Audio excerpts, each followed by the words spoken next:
ভারতীয় কোস্ট গার্ডের বর্তমান প্রধান কে? পরমেশ শিবমণি।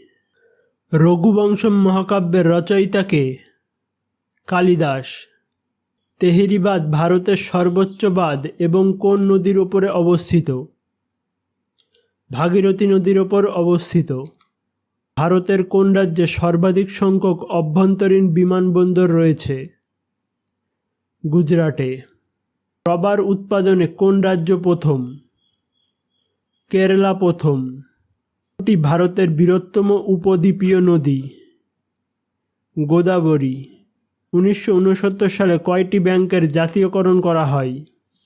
14টি ব্যাংকের। আসিয়ানের সদর দপ্তর কোথায় অবস্থিত?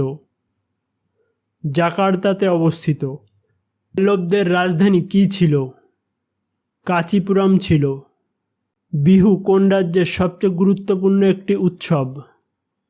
আসামের একটি গুরুত্বপূর্ণ উৎসব।